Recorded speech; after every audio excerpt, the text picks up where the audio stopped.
மத்திய பட்ஜெட்டில் கடந்த 8 ஆண்டுகளாக போராடி வரும் கடனை தள்ளுபடி செய்யவில்லை என தஞ்சை விவசாயிகள் வேதனை தெரிவித்தனர். இதுகுறித்து விவசாயிகள் நமது தொலைக்காட்சிக்கு அளித்த பேட்டியை தற்போது காணலாம். கடன் தள்ளுபடிங்கிற ஒரு விஷயம் நாங்கள் சொல்லியிருந்தோம். ஒரு நீண்ட கால கடனை சிறு விவசாயிகள் குறு விவசாயிகளுக்காக தள்ளுபடி பண்ண சொல்லியிருந்தோம். ஆனா எந்த அறிவிப்புமே தெரியல. அதை விட இன்னைக்கு சாகுற வரைக்கும் உண்ணாவிரதம் இன்னைக்கு வரைக்கும் ஒரு 60 நாட்களாக ஒரு விவசாயி டெல்லியில உட்கார்ந்து இருக்காரு. குறைந்தபட்ச ஆதார விலை அடிப்படையா ஒரு சட்டமாக்குங்கன்னு சொல்றாங்க.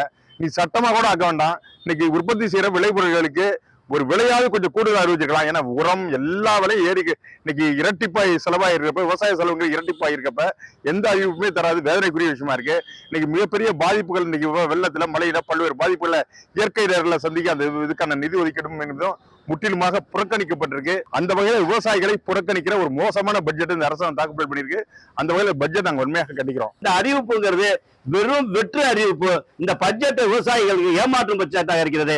நாங்க கடன் தள்ளுபடி எதிர்பார்த்தோம், அதுவும் இல்லாம போயிடுச்சு. நீ பிஎம் கிசான 1000 12,000 வரும் நினைச்சோம், அதுவும் இல்லை. ஆனா ஒரே ஒரு என்னன்னா, விவசாயிகள் போர்வையில எங்களுக்கு விவசாய மொட்டையா நாங்க கண்ணீர் வடிக்கிறவங்க பட்ஜெட்டை பார்த்து இயற்கையாக மழையே கண்ணீர் வடிக்குது. இந்த 2025-26 பட்ஜெட்டில் தமிழகத்துக்கோ அல்லது இந்தியா முழுக்க இருக்கக்கூடிய விவசாயிகளுக்கோ ஒரு கடுகளவு கூட எந்த ஒரு அறிவிப்புமே இல்லாதது மிகப்பெரிய ஏமாற்றமாக இருக்குங்க. அது மட்டும் இல்லாமல் கடந்த ஆண்டு தாக்கப்பட்ட அந்த பென்ஷன் புயலில் ஒரு விவசாயிகள் கூட இதுவரை 3 மாதங்களாகி ஒரு விவசாயிகள் கூட ஒரு நையா பைசா கூட நிவாரணமும் இல்லை. அது சம்மந்தமாக இந்த பட்ஜெட்டில் மத்திய அரசு எந்த ஒரு அறிவிப்புமே அறிவிக்காது மிகப்பெரிய ஏமாற்றத்தை அளிக்குதுங்க.